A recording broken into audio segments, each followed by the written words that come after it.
This is me using the Huawei Mate 20 for 24 hours. Hey, what's up everyone, I'm Wilson Gao and this is Mr. GWS Gadgets Worth Searching. And yes, yesterday I made the unboxing video about the Huawei Mate 20 and I set up everything and back up from my LG G7 ThinQ to my Huawei Mate 20. Of course, I also put with the nano memory card, which is 256 gig storage. Of course, I also store everything on there. And I would say, personal experience, my first impression is really good. Yes, even though it's a IPS LCD panel, but it's an RGBW panel just like the LG G7. But look at this, man. It was so immersive. Do you see how immersive this screen is? It is that immersive, man. Take a look, man. It is that immersive. The ratio can focus on there, but yeah, it is a really immersive smartphone. And of course, the whole screen, it looks perfect as it is. Also, you can download any themes. But I think one of the negative about the themes is that it only applies to the icons and wallpapers. I think just like the really old LG days, before the LG V20, I think maybe the G4 or the V10, when they have their themes, they only apply with the icons and the wallpaper. Because other than that, this one doesn't change at all. It's still a white notification shade. And of course, everything is in white color. So yeah, nothing much. But I would say another negative about this one, but that one is just another personal point, like a personal opinion, is that I'm not really the fan of the EMUI, even though it looks really good. Especially when there's I put with the app drawer on there, but this one is all arranged in A to Z, and there's no way I can put my folders in the app drawer. So I have to put on the home screen, which I find it a bit unnecessary. So maybe in my own opinion, I just leave it without the app drawer. So that's that. And I would say the cameras, I will post more photos on my Facebook page. Maybe you can check it out. I would say the photos was amazing. It is amazing.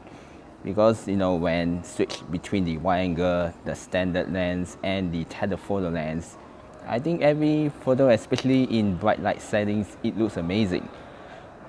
Okay, let me hold my breath. Yes, the wide angle is a 60 megapixel one, but even though it's a f2.2, of course the regular one is the 12 megapixel.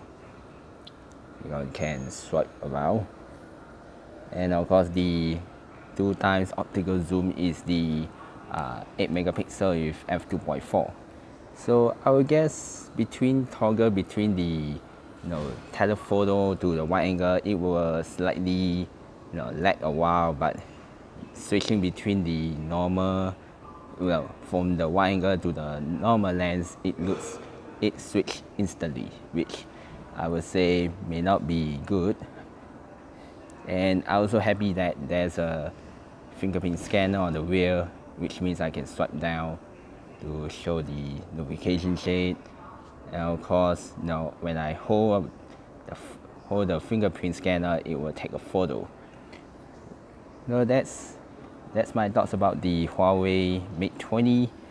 Overall, I still have to test the battery life. So far, it's okay. Like now it's 87%. And now it's 3:31. Just now I used radio streaming, and I think about half an hour, maybe drain around 5-6%.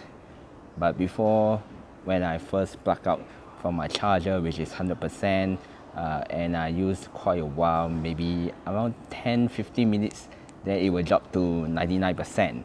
Like similar battery cycle like the one on the LG phones.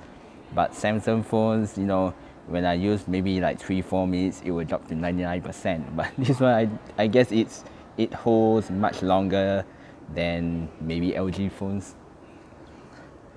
Yeah. So, you know, watching videos, listening to music is immersive with Dolby Atmos.